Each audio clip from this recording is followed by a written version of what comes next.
And welcome back to the Delaware Boys Dynasty Football Podcast. Everybody, same two co-hosts. We're running it back for about the 150th, 60th time. Ryan, say what's up to the people, baby. What's going on, guys? Glad to be back on stream. Missed Tuesday, but we're here on Saturday. Mix We're it here up a on little Saturday. bit. We'll be back soon. But yeah, today is probably the easiest stream content we've had in months. It's what we've all been waiting for. As far as Dynasty podcasters go, the draft is finally here. It's finally happened. So we're going to take the time today to go over our thoughts on the draft, who's up, who's down, some question marks, how we're feeling about the draft. You said that so casually. It's Saturday. We're back. Saturday. It's Saturday. No, big news before we get started, ladies and gentlemen. RPO football. Everybody knows we are sponsored by RPO football here as well. This is our first live stream from RPO football's StreamYard here.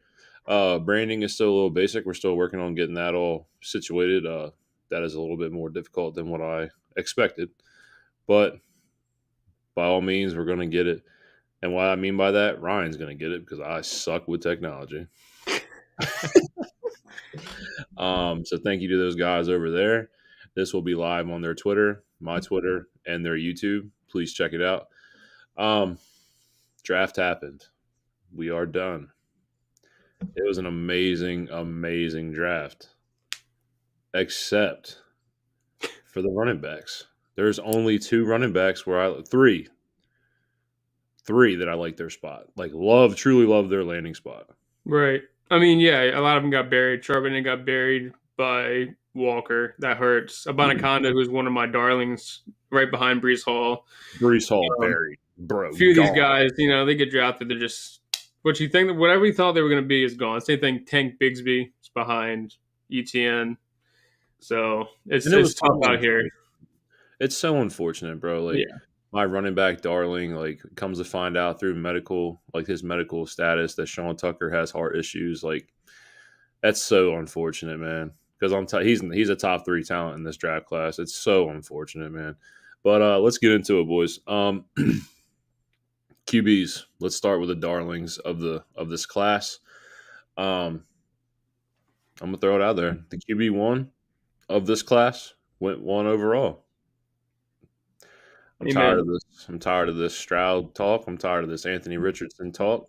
I'm tired of this he's too small to play football talk. QB1 went 1 overall. Let's break it down, baby. The best QB in this class went 1 overall. The best processor, the best in-game manager, the best locker room leader, the best anything you want to break it down to. He's the best QB in this class. He goes overall. The situation is a little murkier than you probably want, obviously. But the good thing about it is the Carolina Panthers are number 2 in the league in draft class cap space, and to allow room for improvement later down the line. But they paid up. They got their franchise QB, and here we are, Ryan. Let's talk about Bryce Young for a second. Yeah, no, I'm pumped 1-1. Couldn't say I didn't see it coming for the last 2.5 years, but hey, here we are. Panthers ended up getting him. They were the ones lucky enough to be blessed with Bryce Young.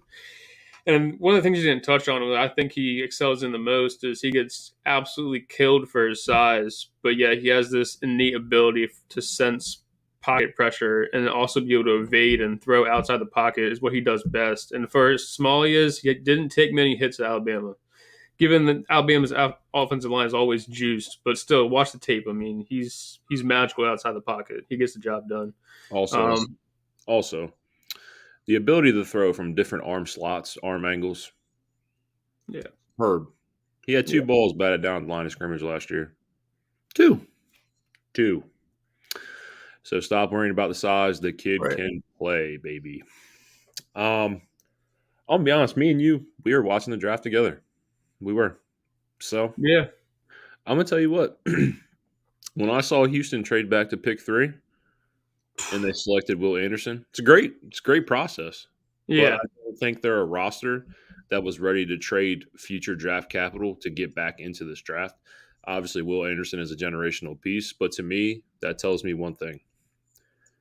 between the GM front office and the head coach, they were torn on who they wanted. They were Right. absolutely torn on who they wanted. Hmm. We all know that C.J. Stroud tested very well at the combine. We all know that he threw very well at his pro day. And then we talked about the S2 cognition test, the ability to show how well he's a processor and processing things. I'm not saying the Right. test is the end all be all to his QB status, um, but I mean, a lot of people were reading into this test results, and like I said, trading back into the third pick showed me that the front office and the head coach, they were torn on who they wanted it to. And like I said, I didn't like the fact that they traded up. They gave up pretty significant amount of future draft capital to get back to the third pick. Um, so I don't think my QB rankings has changed, but I have Stroud still at 2.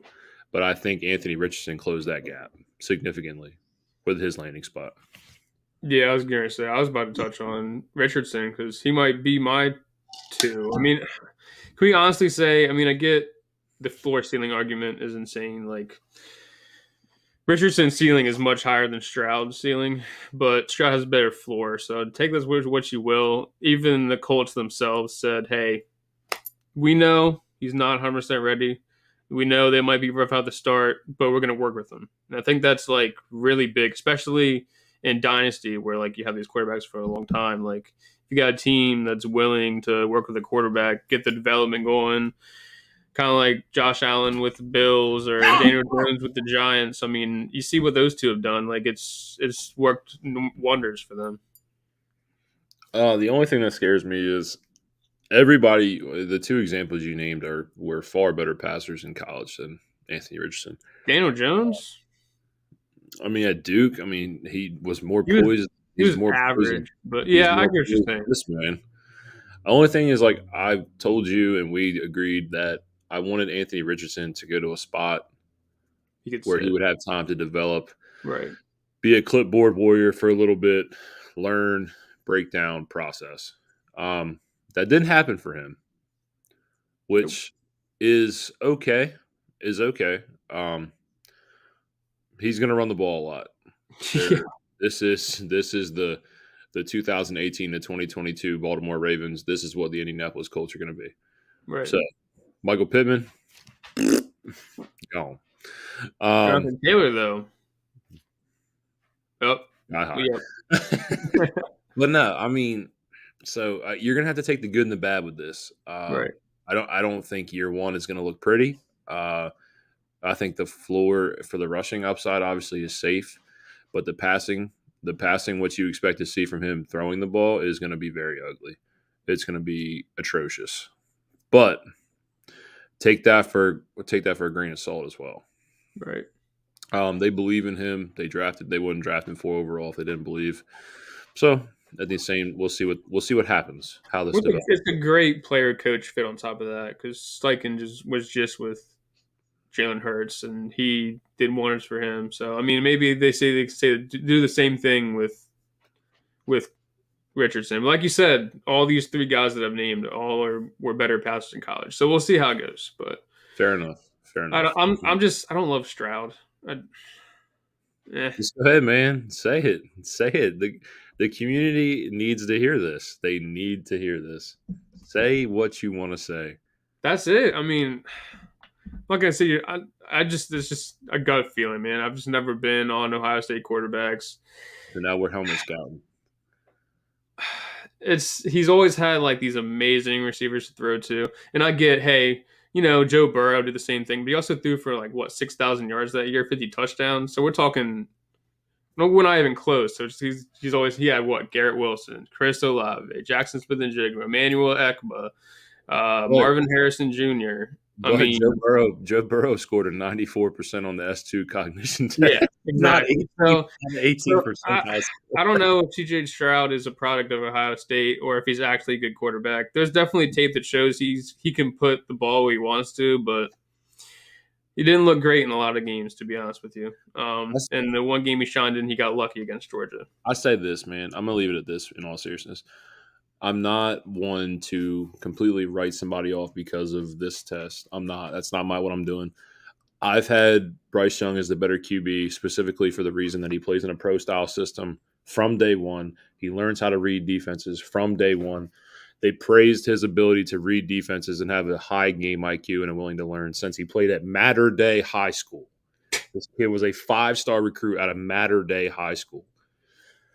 You know what I mean? Like, this kid has been praised from the time he was 14. Yeah. We're here now. This is where we're at. He's always been my QB1. I've never switched this take. This is what it is. Yeah. I lead Neither of us are in a worse situation when neither of us wavered off of that, which I think should be a good testament as long as he is what he's supposed to be. But yes, exactly. I'm never going to tell you that CJ Stroud's not talented. I'm not going to tell you he doesn't have a rocket for an arm. I'm not going to tell you that, he can't play at a high caliber level. I'm not telling you that. Bryce QB1, CJ QB2. Right. Before we move out of quarterbacks, I know we got one more player to talk about. I just want to say, any of these three guys that just got drafted, I don't think you expect a stellar season year one out of any of them. Hamper your expectations. I do want to say one thing, though. I was actually intrigued with the Hendon Hooker landing spot due to the fact that we still got two to talk about. Due to the fact that with Hendon Hooker, he looked pretty solid in college, man. I mean, he was all right at Tennessee, and then the ACL tear obviously ruins draft stocks. But he goes to a situation where he gets to be a clipboard warrior. He gets to learn. He gets to process. He gets to see it done with Jared Goff. And I'm telling you what, the Lions have significantly upgraded their offense again. Yeah. Again. Jahmyr Gibbs, great addition. Sam Laporta, another tight end, a very high upside receiving tight end. Great. Jameson Williams will be back long term, missing 6 games. Great. This offense isn't bad. They play with a top 5 O-line as well. Great landing spot for Hendon Hooker to sit back, learn, and develop. Yeah, the only thing I hate about that is he's already 25. Yeah. I mean, he is 25, yeah. Which is, it just feels crazy to me. You know what I mean? I don't know. Lamar, he's older than Lamar. Lamar just got a $200+ million contract, so. Don't hate on the old guys. No, I love Hendon Hooker. He's a Virginia Tech guy. True. Will Levis. I don't think any of us expected him to slide like that, though. Nope. Not me. Nobody did. What? ESPN said there's like a less than 1% chance for him to not be drafted in the whole first round. Yeah. It was like, I remember we were looking at it. It was like 1.1% chance that he'd be available at pick 19 to the Bucs. Yeah. Nothing. Because you said if he didn't get picked by Tennessee at 11, he was going 19 to the Bucs. And then that didn't even happen either. That didn't even happen. But, rumors were the Titans were trying to call back into the top of the bottom of the first, but I guess nobody was trying to answer. But I think they like. I think they like Will Levis. The biggest issue with Will Levis to me has always been his ability to process and his decision making at times. Yep. Yep. So, and I've seen a lot of situations where like a lot of plays don't get to develop. He's looking to for how big he is, he's looking to take off way too early into a play development. That's going to get you killed in the NFL. Yeah. Going to get you killed. Am I going to say that he's a perfect prospect? Obviously not. Do I think that he has a lot of upside? Absolutely. Yeah. So we'll see how that works at pick 33. I don't think they can afford to trade Tannehill, obviously, this year. So no. He'll be behind Tannehill for most of the season unless Tannehill's really like out there messing up, and then maybe you see him in the late season get some starts. But I think he does need to sit. Like you said, the decision making aspect of it is a lot bigger than people make it out to be. But yeah, the upside's definitely there. He just got to hone into it. It's weird because he's going to be coming out of the Derrick Henry era, which makes it even scarier as a passer because they just picked up Tajay Spears, who's more of a like pass catching back for the future, and then Treylon Burks, nobody else really there. So it's a little scary for him looking forward, but we'll see what happens with him. Yeah. That's about it. Like I said, we'll see. The AFC South will most likely run through Jacksonville, in my opinion.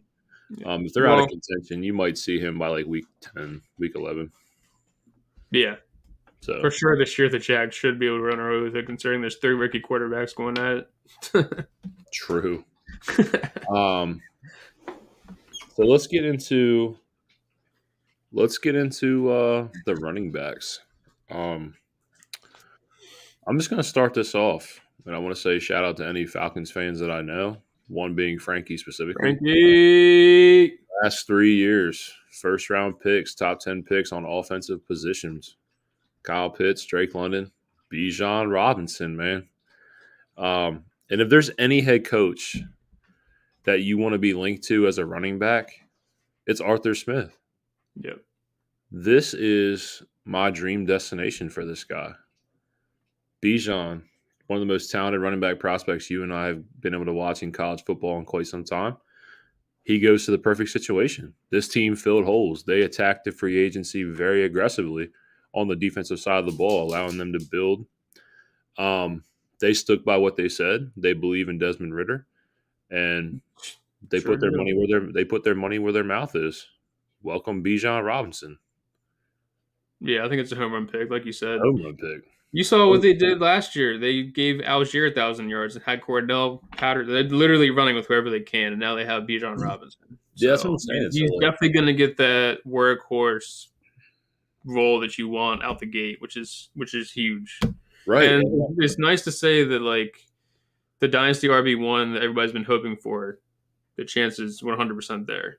Yeah. And I mean, to be honest with you, I can't give you an exact amount of touches for Ty Algier last year. I can't remember the exact number of touches. But I mean, there's no scenario where Bijan doesn't come in and demand, I'm going to say, 270 touches this year, right? Yeah, absolutely. Especially the draft capital they spent on it. I don't think they would do all that just to. No, and Yeah. that's what I'm saying. It was like there's no flaw in his game. I mean, at the end of the day, like this is a true 3-down back, one of the generational type running backs that we're getting to watch here, and his ceiling and his upside is beyond. It's over the moon now. This is where I wanted him to land for the best fantasy purposes, even though I won't have a single share because I can't buy one. I mean, I'm serious. I can't. But this is great. If you got the 1-1 this year, congratulations. This is it. And if you don't, sadly, probably too late now, especially given what just went down. I mean, the price probably went up if that's possible. Right. And then, I mean, what is it? What are your projections for him this year? Like, I mean, in a realistic scenario, I don't see why he doesn't. Now, this might be bull, but I don't see why he doesn't get to 1,400 if he stays healthy. Talking about rushing, just strictly rushing. Just strictly rushing. Yeah. I mean, could you see a situation where we're looking at 1,700 scrimmage yards off rip of the year? For sure. I mean, he's automatically in the running for Rookie of the Year. Well, aside from maybe Bryce. He's got to be the lead favorite for Rookie of the Year. Yeah. Well, it'll be him and Bryce duking it out for the season. Right. But I don't think, what do you say, 1,700 rushing and passing or catching? Yeah, scrimmage yards. Just scrimmage yards. Don't see why not. That's what I'm saying. I had that bet on Breece Hall last year. And he was on pace. he was on pace. And we're looking at a bigger, better role for Bijan. Yeah. I will say this.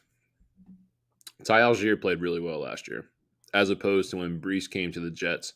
Michael Carter was okay, was serviceable. You know what I mean? But Ty Algier, he earned playing time, regardless of how you want to look at it. He did play well. So I don't think he's going to be completely just rolled out and not get any touches ever.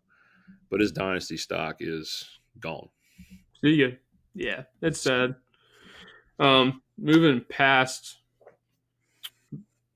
Let's go. Bijan is like I guess is the weirdest pick of the draft, at least to me.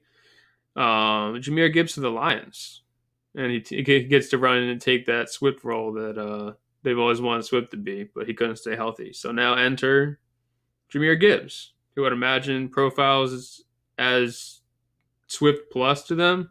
I mean, Monty, your stocks for Monty go out the window at this point, I would say. Well, for a guy who's been preaching Jahmyr Gibbs all year, I'm going to say this. Um, the when that pick happened, I told you you have to be patient because the running back room is now really crowded. Yeah. And then flip the script. Now 2 days later, it's not crowded. DeAndre Swift goes to the Eagles, and now we're looking at it from a whole new light. Um, Everybody wants to talk about DeAndre Swift at Georgia. Yeah, phenomenal player, but he was not Jahmyr Gibbs by any means. His athletic profile is nothing compared to Jahmyr Gibbs. Jahmyr Gibbs is one of the twitchiest and most athletic running backs to come out in quite some time. Um, his burst, his acceleration, his quick first step, his ability to change directions, his ability to be a prolific route runner. He is one of the Right. best route runners I've ever seen, not just for a running back, just for a route runner. This dude is a Swiss Army knife, an explosion waiting to happen. Right. You do not take a running back that's under 200 pounds that high without a fucking plan. Right. Dan Campbell knows what he wanted. And I'm good with it. I love this spot. And I told you why. There's so many focal points on this spot, on this offense. You have Amon St. Brown, who's a target hog. You have a field stretcher when he's back on the field in Jameson Williams. You have a top 5 offensive line in front of you. You have a check down king QB in Jared Goff, who's always checked the ball down. And then you can line this dude up in the slot. You can line this dude up out wide. You can do many of things with this guy. He's an explosion waiting to happen. Love this spot. Yeah, I like Gibbs. I mean, you kind of touched on already everything you really needed to say. I mean, he's literally lightning in a bottle. I mean, he's just a loose, crazy guy out there. Um, his pass catching ability it's insane. So you can even see them use him in the slot, which sounds weird, but like it's very much in the realm of possibilities in that offense. He was using the slot. Bama used him in the slot. Yeah. So yeah, but like I said, I love Gibbs as a prospect, but I always go back to that one point in that he's only had, I think he's had 7 goal line touches since he was at Alabama. Didn't score on any of them, so they don't trust him there. That's why I think that some of these Montgomery shares might still kind of be alive, just because I think he'll steal some touchdowns from Gibbs in the red zone. But I don't know. Other than that, he's going to be great. I love it. I'm gonna be honest with you too. The biggest weakness in this game being the pass protection. That's huge. That's what keeps you on the field. You know that you have to have that in your bag of tricks to be on the field for 3 downs. Yeah. And guess what? He has Montgomery for 2 years. Right. Alvin Kamara, if we always remember this, came into a role behind Mark Ingram and played his way into significant playing time because he was a lightning in the bottle. I'm not saying he's Alvin Kamara. Obviously, it's hard to replicate a career path like Alvin Kamara had. But this dude is lightning in a bottle. You do not find these guys often. Top 12 draft capital on a running back is absurd. It's crazy. They said they were taking them at 6. Yeah, and we had 2 go in the first round on Thursday night. That screams to you how electric these 2 running backs are. Now, granted, their profiles are different, but they are electric. Yeah. So, I mean, chalk it to what you want. This kid is a top 5 pick in rookie drafts. Yeah. So now to the darker side of what happened to the running backs in this draft. Outside of those 2, I like Devon Shane's landing spot though. If you want to talk about I don't like him as a prospect, and I might get burned on it, but I'll stand on that hill. Roschon Johnson to the Bears is kind of a decent thing. Kendre Miller to the Saints. I like that. I love anything you want to touch on here. I think yeah. I will say this though: the Saints always being in cap trouble, they find ways to work around the cap situation. I know the cap situation's a myth, so I don't even know why I bring it up. It doesn't exist. Yeah, it doesn't exist. But no. Kamara, Obviously, the legal issues, we have no idea how they play out. Jamal Williams, obviously an older running back here, but very, very still usable in today's game. I love that landing spot for Kendry Miller. I think he has a chance to work into a decent role if Kamara does miss significant time. Right. Um, I I really liked Kendry Miller's draft process. I had him as a top 5 running back in this class. Uh, so I don't mind that landing spot at all in New Orleans. Like I said, you talked about Roshan Johnson. I Yeah, think, I'm gonna take that Roshan side of that. I was gonna let you preach on yeah, Kendrick. yeah, I'll let you take Roshan, but like I said, I just Yeah. wanted to scream a little bit to another kind of typical, quote unquote, lightning in the bottle type running back, Devon Shane, going to Miami. I think that's a great spot. Excuse me. I want to say this: their running back situation is murky. It's very murky, Rough. rough. I mean, between Mostert, Jeff Wilson, and now Devon Shane. I think he can make his. I think he can make his shoo. What's the word I'm looking for here? His mark. Yep. Whew, gosh Yep. sakes, make Word. his mark in The many English ways. language. Yeah, I know. I'm running a whole other language. Make his mark in many ways, whether it be in the special teams game. I do see him earning playing time. I know, even though he's a smaller running back, he runs very hard, very hard, very quick, very explosive. Right. He has a nice little burst. Very good receiving game. Very good receiving profile. Miami's offense got better in the fact that they can get another guy on the field that can hurt you in many ways as well. I don't mind him in that landing spot. Somebody you'll probably get in the back end of the second, third round. Why not take a chance? I don't know, dude. I'll just to touch on how many times do we really see these like track star running backs that are great in college work out in the league? He's so undersized. The only thing he really has going for him is he's elusive and fast. He's never going to put anybody down. Like he's going to have to depend on making people miss in the NFL, which is a lot harder than you think when you're that small. Why can't So he be like a Darren Sproles type guy? I mean, even Darren Sproles, if you're talking fantasy value, only had like maybe 2 or 3 good seasons in his long career. So it's like, you know what I mean? If we're talking strictly from a fantasy perspective, real life perspective, sure, he might be all right in a good rotation, but I don't like him in fantasy.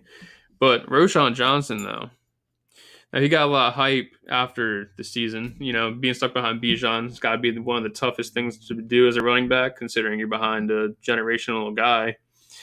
But who's to say iron doesn't sharpen iron? And the Bears just smashed this pick and come away with a great RB1. I mean, who's his competition there? He has to beat out Khalil Herbert, Deontay Foreman as well. Deontay Foreman, but like, he gets in there, shows his thing. He's a big dude. Um, I think he can make his mark there, just like the same way. So with Achin, whatever the fuck his name is, um, Devon Shane. Shane.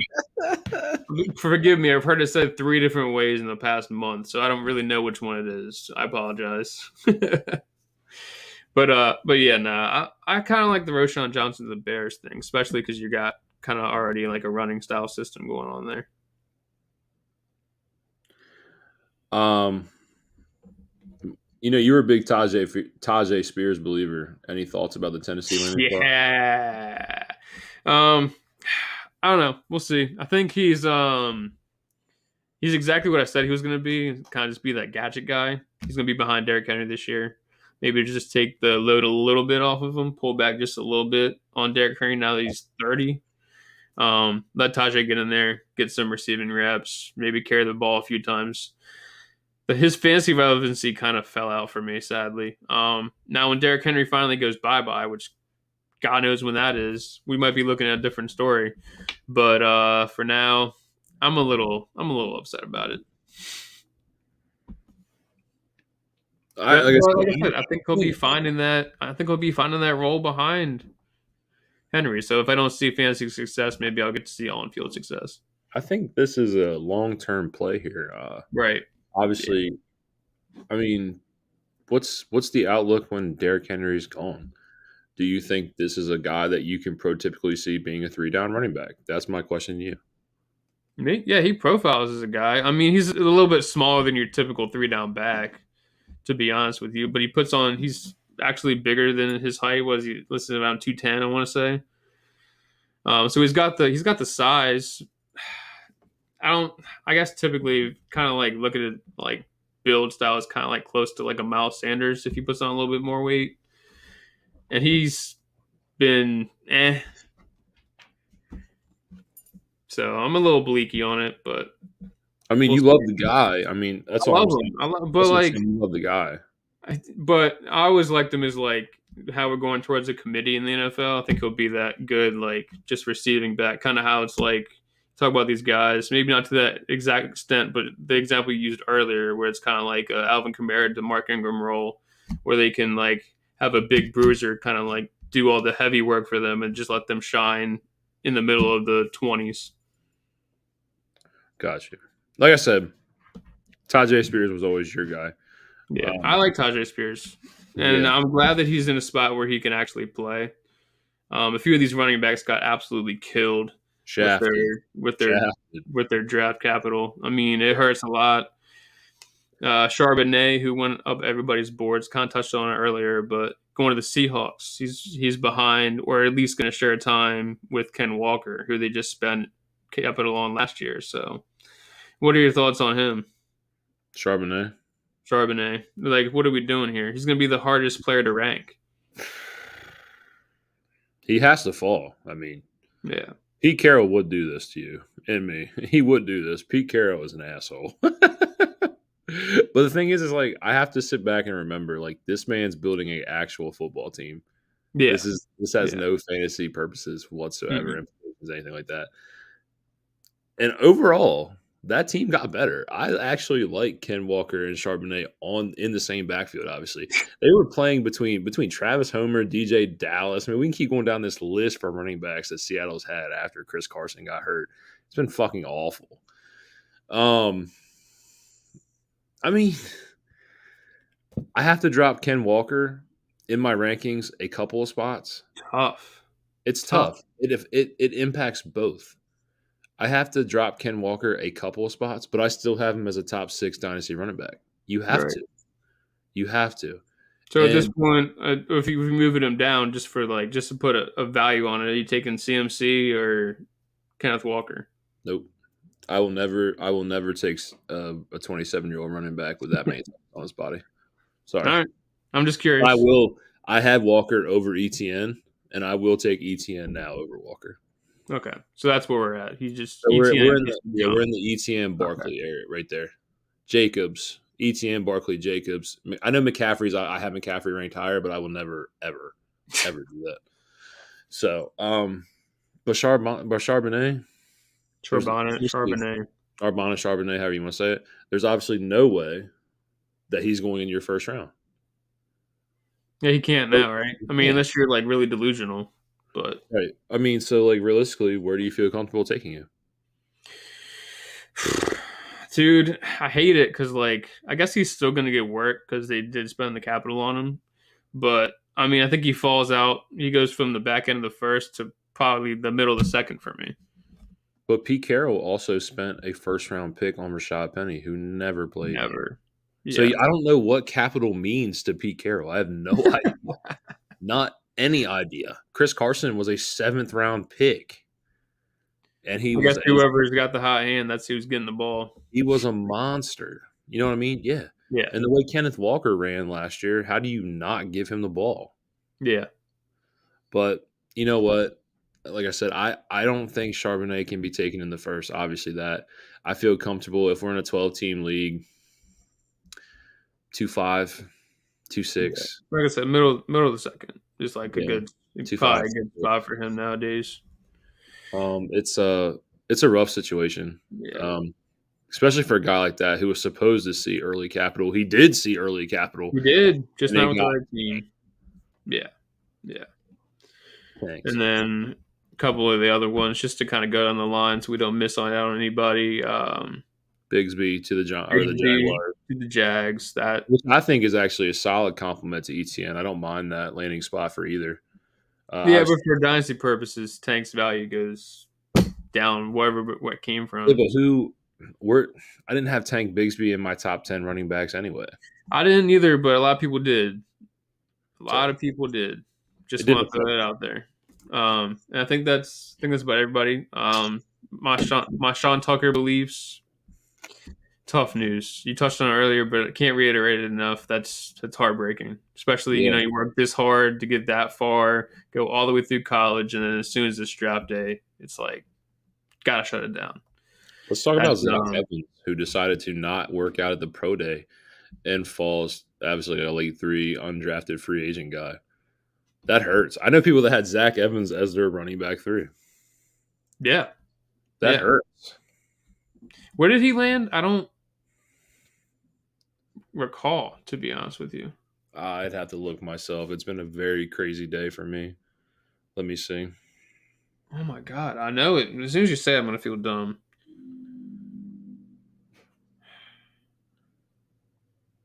Zach Evans.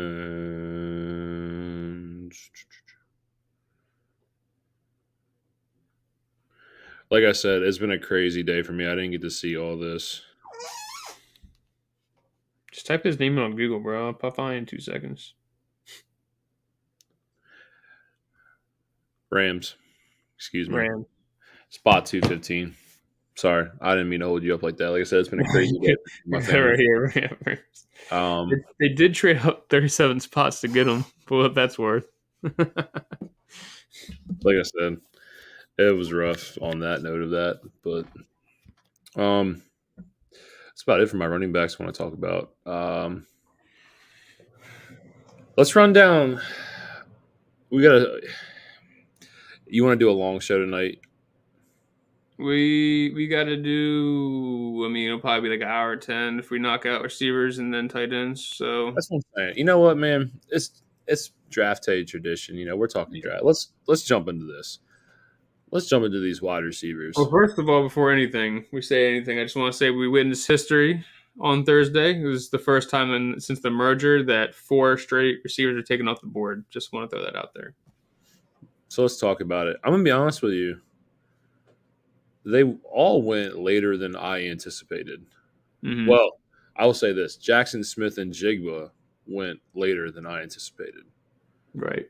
Yeah, that was the only one that really fell out for me. I kind of assumed he would go like top 15 somewhere in there. So, And then, so again, Pete Carroll is building a good football team, a real life football team. Jackson Smith and Jigba lands in Seattle. Solid part of this rebuild for the Russ trade. We all know Tyler Lockett is aging gracefully, I must add. Just saying, but is yeah, aging. And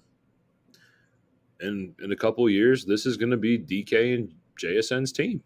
I love the fit. I love the combination of DK and JSN. You were talking about it with me on Thursday night, and you said that you think they complement each other real well in their play styles. right. So whether it be Geno taking over and this be a DK JSN type thing, or whether it be another QB that we'll hear about in the future, I like this landing spot in the fact that you think he can make a significant impact. I don't know right away if you think that, or what do you think is going to happen? With Nick Jigba, I mean, I'm a huge Nick Jigba guy. So, like, well, first of all, just to touch on the whole aspect of the great complementary guys, it's like DK's that big body, like, just gonna bully you in routes, go over the top and beat you. Just moss somebody every once in a while, throw one of those in once or twice a year. And then on the other side, you have an absolute route technician in Jackson Smith-Njigba, who's going to do all the other things right, be where he needs to be on the field. And honestly, given Lockett is there, so this might take longer than I would like to think, but I could see a world in which Jackson Smith-Njigba is getting worked more than DK is. And I hate saying that because I own a lot of DK and I love DK. But DK kind of has that like one trick pony type of deal where he's just really good at what he does. I think Jackson Smith-Njigba does everything right, and I think he'll get better over time. Especially given the fact he's not going to have that pressure immediately, considering he already has DK and Lockett in the room with him. So I'm pumped about it. And I like the landing spot. A lot of people I've seen mixed reviews online don't really love it, but I think he's going to be special there. See, my favorite landing spot for a wide receiver was Jordan Addison to the Vikings. I love it. Love it. Another guy that's drafted as a 2, which is hilarious. But yeah, I mean JJ's got to get the weight taken off him just a little bit. I think the wide receiver 2 right now would be KJ Osborne. So I think them getting Yeah, Addison is yeah. a smash. I mean, Um, dude, you get to come on and play on the field on Sundays with Justin Jefferson and TJ Hawkinson. Like, yeah, there's no place where you can go play as a wide receiver too with less pressure on you. And exactly. a pass happy offense. Jordan Addison will never. Nobody will ever see double coverage on this offense. It's ridiculous. This dude, like you talk about being precise. You could talk about his deficiencies and being slow off the line of scrimmage and press situations and sometimes struggling with man on man and things. I get it. I've heard it all. But this dude can play football, man. He Right. can play football. He's twitchy. He's fast. What I mean, he's got that sneaky game speed. He doesn't have that burst like that 4.4 burst, that 4.3 burst. He doesn't have that. He's very sneaky fast on the field. He has a very good game speed. I love this spot. I love this spot for him. Um, and I think Kirk, what I mean, you replace Adam Thielen. I think Kirk Cousins is happy with this pick. I like this pick. Yeah. I think you have to be. I think, especially as Kirk Cousins, who's going into the season thinking he's going to have KJ Osborne as his 2.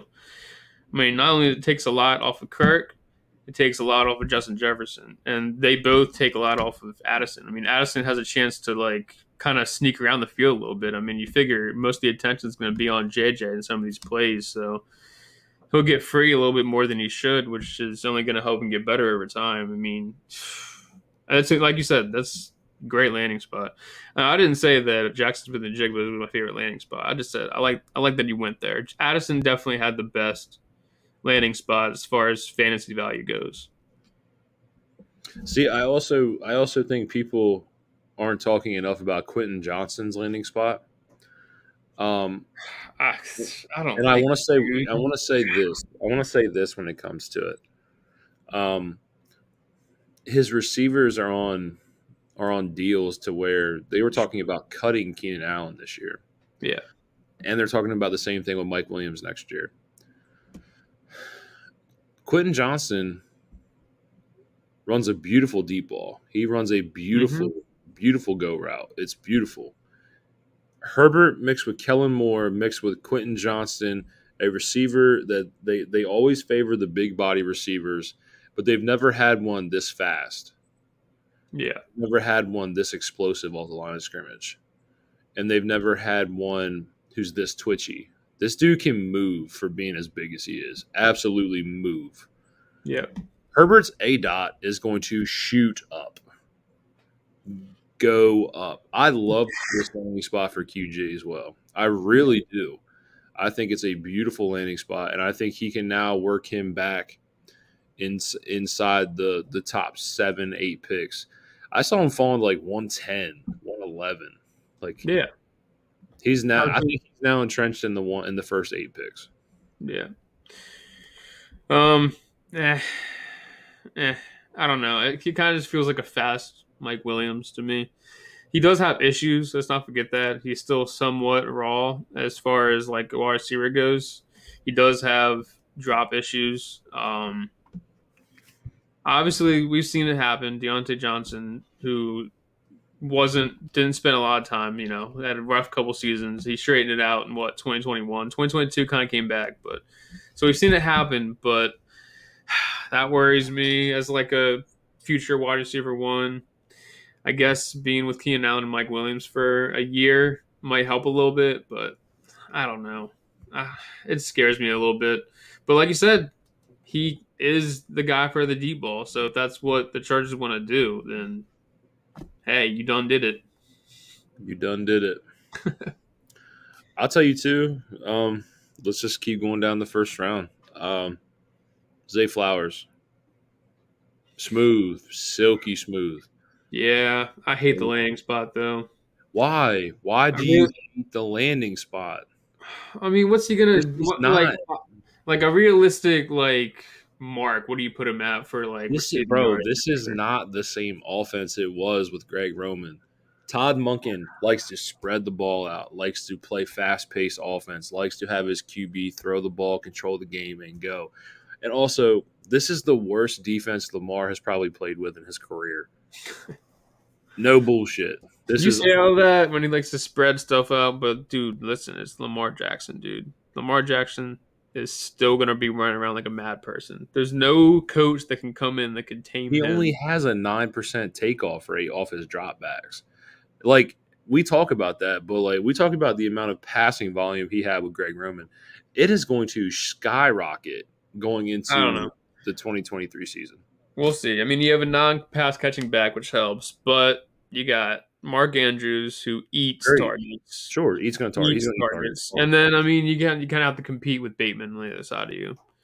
And I Um, mean, Odell's on a 1 year rental. We don't know and if they're going then, to like make I said, a move Odell. before the year, but I like the spot. I just think he's gonna end up being like a niche guy, especially his rookie year, kind of like doing them little like quick out routes where you know, I don't know. It's we'll see how it goes for him. The spot doesn't scare me as much as it did when Rashad Bateman was drafted there.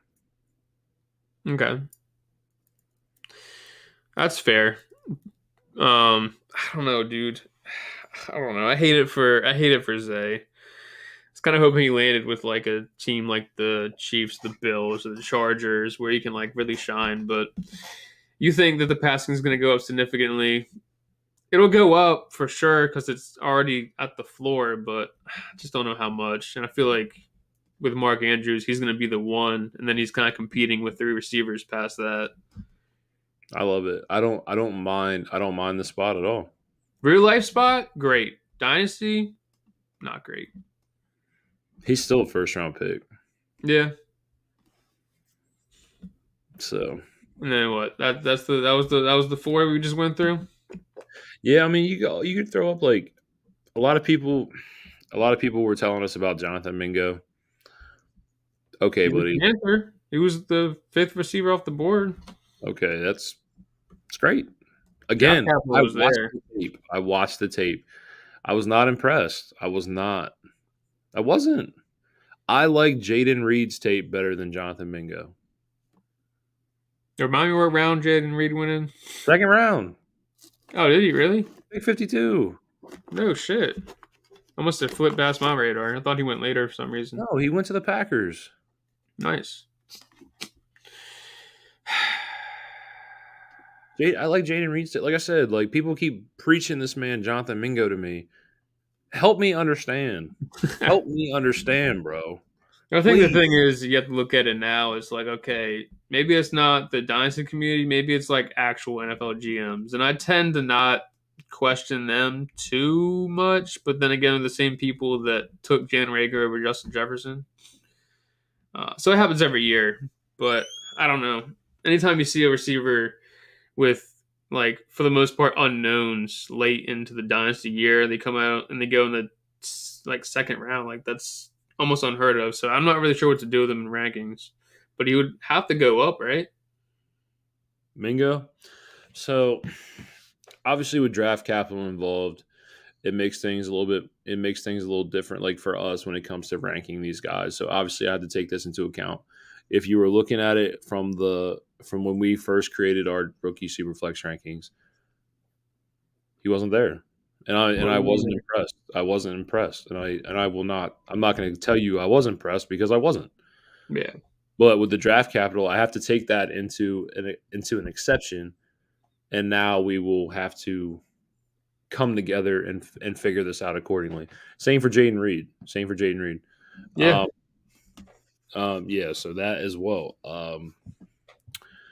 And then I'll have to take into account that Josh Downs slipped down draft boards. Mm-hmm. So it Mm-hmm. That was somewhat surprising to me. Also, to me as well. To me as well. My boy Puka Nakua, you know what I mean? 5th round pick by the LA Rams. There you Congratulations. go with Puka. I mean, I guess they need a receiver Nakua, there. baby. I love Puka Nakua, man. I really do. I think sadly you're going to see him a lot out there this year.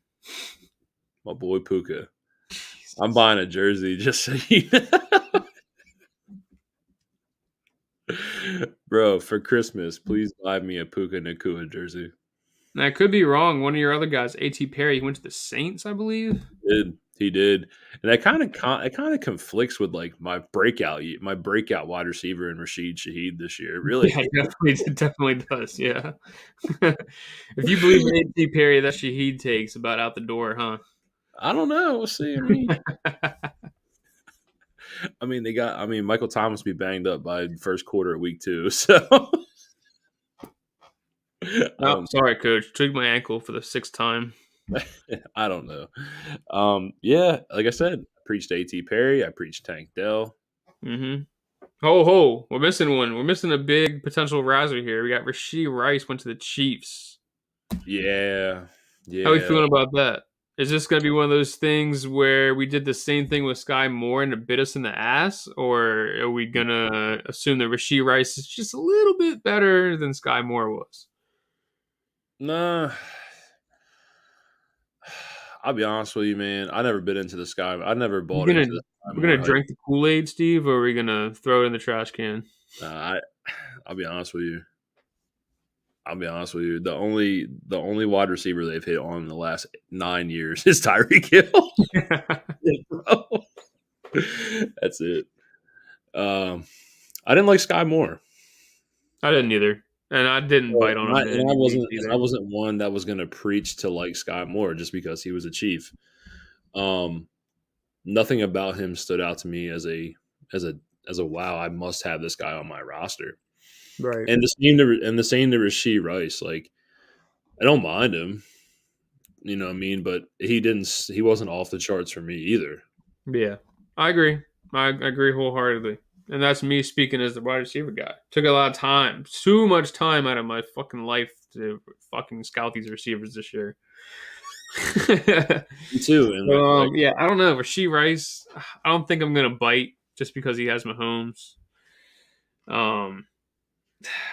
I mean, I feel comfortable late second probably. I'll take him around there, but anything earlier than that, nah. I mean, dude, you don't know how this is gonna play out. From like pick 109, 110 to like 2-4 is completely in muddy water. It is gonna be awful. Yeah, it's tough. These late round picks it's so murky right now. I don't know how it's gonna play out. Well, here's the thing, and this is a great segment into tight ends. You talk about it being murky in the top of the 2nd round. We got Dalton Kincaid getting drafted by the Bills. Does that shoot him up your radars? My tight end one, by the way. Yeah. Preached it heavily. It's always been Dalton Kincaid. It's always been Welcome to the league, my guy. But like, what are your thoughts? Are we looking at like a big bump in calling Dalton Kincaid, and you get to run your laps around these people next year? I told you Dalton Kincaid last year. This is my guy, man. I mean, it couldn't have happened to a better guy on top of that. Right. And it couldn't have been a better spot. Couldn't have been a better spot. I was so happy the Bills traded up and made that pick because the Cowboys were taking Kincaid. No question. Oh, yeah, they were. For sure. Question. And they even confirmed about taking Schoonmaker late in the draft. Yeah. They did. I love the pick. Remember, most of Dalton Kincaid's snaps in college are ran from the slot. He was a big body slot receiver. He has moved all over the field. He is a dynamic weapon. And if you're telling me I'm worried about Dawson Knox, stop it. Yeah. Stop it. What, Dawson Knox is good for like what, 600 and maybe like 5 touchdowns every year? I don't even know if it's 600. Yeah, I mean, that's what I'm saying. Like, it's not, you're not really competing with a whole lot there. It's not like Trey McBride last year coming into Zach Ertz. Dalton Kincaid is the real deal, and he got a great landing spot. He was my tight end one in this, and I stand by that still. Everybody else was, I know Michael Mayer is the complete tight end. I know he's very good, but nobody expected him to fall to the second round. Yeah. And I mean, it was back-to-back tight ends. It was another receiving option tight end, another high upside receiver, and Sam Laporta went 34. Sam Laporta. And Michael and then Mayer went 35 to the Raiders. But that does give Mayer the chance to shine off for it because they don't really have anybody else there. They just got rid of Waller to the Giants, so I mean he's going to get that spot. And like you touched on, he is that all-around guy. So I think he'll be out on the field with plenty of chances to develop, considering he is good at blocking. And then maybe down the line his passing picks up, but we'll see. I mean, He'll be out there. Mayer. I've always liked Mayer for his ability to have like an elite catch radius and a very, very, very good at contested catches. That's what he's good at because he doesn't create separation well. He never has. No. No. But he's a complete tight end. He might be a better blocker. He really might be a better blocker than. Yeah, he's a great blocker. That's what I'm saying. That's why he's going to be out there. Yeah. Like I said, he has. But the thing is George Kittle. He doesn't struggle with separation. George Kittle is an elite tight end option no matter what. Kittle's one, by the way. No one would ever replicate that, man. All these every year. Oh, Nick George Kittle. No. So a lot of people are talking about Michael Mayer already being a top 10 tight end in Dynasty. The position is very murky. I get it. It can be. But I don't think I have him there. Top 10 tight end is not like hard to get. I don't think I have him there. I think I only have Kincaid there at this current moment. Kincaid? Yeah. And then just to scoop past those guys, are we missing a big one? We touched on Laporta earlier. Do you want to retouch? I like Laporta. I've always been a Laporta fan as well. Like I said, just another high upside receiving option going to another dominant offense. People don't talk about it. The Detroit Lions put up points, boys. They put up points. It's scary. Apparently, they got their QB of the future in the back there behind Mr. Jared Goff. So I mean, hey, we don't know. We got to see how it plays out. The offense itself, though, is scary. It's good. Week 7. He's good. Week 7, we'll see. Yeah. Jameson Williams is back week 7. We'll see. I like this offense a lot. Great landing spot as well. Yeah. And that's another team that values the tight end position. They always valued Hockenson. Mm-hmm. Obviously, Hockenson was a top 10 pick. Whatever. Fine. But it's just another dude in the tight end spot. He's just another high upside receiving guy. Yeah. And the same with Luke Musgrave. Between Laporta, Musgrave, and Kincaid, they all have high value upside receiving. They're all high upside receiving options. Yeah, the tight ends. Jesus Christ, the Packers have such an affinity for tight ends. I swear they do. It's like a must for them for some reason. But they yeah.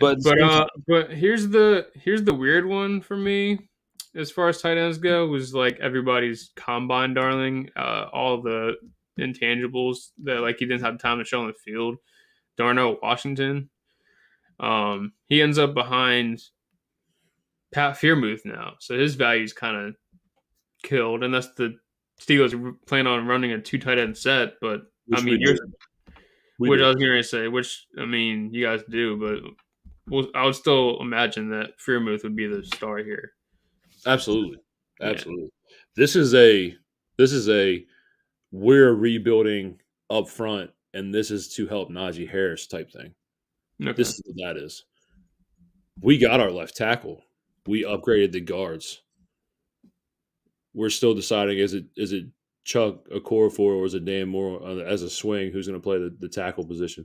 Darnell Washington was brought in to be a 2 tight end set, blocking style tight end with maybe a little bit of receiving upside. Once we took him, I knew what we were doing. I knew what it was for. Yeah, that was the game. That was the game plan. So don't stash him with this thought that his upside is huge because it's not. Yeah. he kind of gets buried. That's unfortunate because I was kind of getting on his train a little bit right before the draft myself, to be honest with you. But right back off. I lived there for about a day. Also, my boy out of ODU. I love me some Zach Kuntz. Zach Kuntz. Just saying, bro. You know what I mean? Man, you want to talk about the combine stuff? That man blew every physical he was test out of was the a Twitter water, dude. darling. Yes, he was a Twitter darling. Dude scored what on that test? It was like a 10 out of 10 or like a 9.9 or something like that. Like it was absolutely insane. Yep. So we'll see what he does. Seth, who is our my brother and who we talk to behind the scenes, we're going to get him on the podcast one day. On my life, we will. On Keo saying that he thinks this tight end class has a chance to be very special. Agreed. This is definitely the deepest tight end class that we've seen in some time. Yeah. And I love all the landing spots for the tight ends. All of them. Except for Washington. Yeah, except for Washington. For fantasy purposes. Real life purposes. All of them got great. I'm a diehard Steelers fan. I love having him on the roster. I love him on the roster. That's fine. Yeah. But for fantasy, that's the only one I don't like. So, I mean, it was a great draft, man. It was a phenomenal draft. Also, we're going to kick it into real football for the reason we love. John Michael Schmitz at 57. Great pick. Oh, I'm so excited, dude. I just kept watching him fall and fall and fall. I really think we got a day one starter in the second round, which is, I mean, that's a home run. I would have taken him if we traded up in the first and we took him. I wouldn't have been mad about it. I mean, just continue to build that lineup for Daniel Jones, Saquon Barkley, especially if we plan on extending him. I love it. I'm excited. Yep, and obviously we were watching the draft together, so you got to see the trade up. We did end up bringing home Broderick Jones, left tackle from Georgia. Let's go, Broderick freaking Jones. Fuck out of here. Let's go. It was an A+ draft for the Steelers, man. I was so excited. Yeah. Just to touch on it, we got like 8 minutes for my like planned thing. So like the big winners for me, I think the Cardinals knocked it out of the park. I think the Eagles did a great job, and the Seahawks all were fantastic. The Steelers, of course, they got JPJ at the top of the second, which is insane value to me. Keanu Benton as well. Love Keanu Benton. Yep. So I think those 4 teams are your big, like, you can point at them and say, okay, they smashed this draft. And I think the only team that didn't was the Lions, only because they kind of dug themselves a hole with the 12 spot. They probably could have just got them at 18 or 20 when they traded down, but to each their own. I also want to talk about the Ravens, man. Eric DeCosta had a pretty good day as well. You can talk about it. You secured your franchise QB for the long term that day. First pick, you bring him in another weapon that you all are excited about. And then day 2, one of my favorite inside linebackers, Trenton Simpson. Ooh, actually forgot they got Simpson. That makes for a very crowded middle linebacker room, though. Yeah, I mean, but that screams to the question, like, is Patrick Queen going to be there long term? What is the deal? That's true. So, I mean, like I said, it was just another thing that I like. Eric DeCosta did his thing on draft day. For some reason, Howie Roseman, he must have like naked pictures of all the other GMs in the league. It's ridiculous. He kills the league every year. He is the best GM in football at this current moment. Oh, did I not say the Eagles? Shit. No, you did. You did. I'm just okay. I just want to reiterate the fact that Howie Roseman is an absolute menace.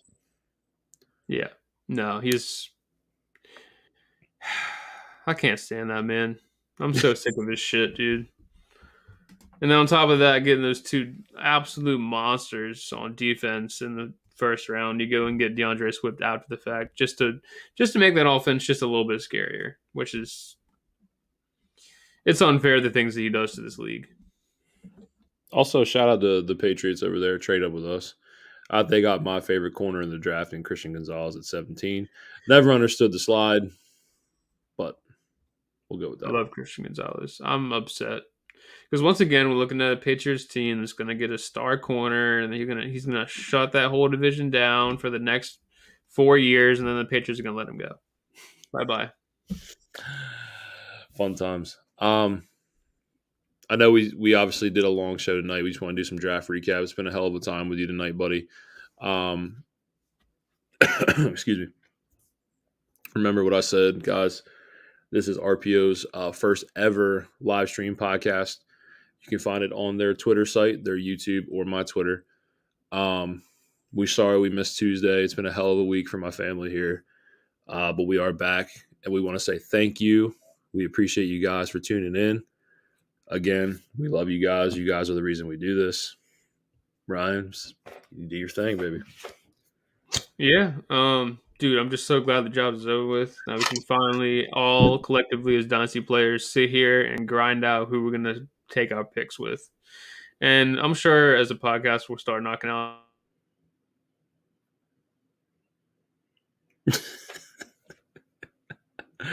Of course, he froze on me. On that note, guys, obviously we're having some technical difficulties with Ryan here. So I just want to say thank you. I appreciate you guys for tuning in. You're the reason we do this. And on that note, we are out.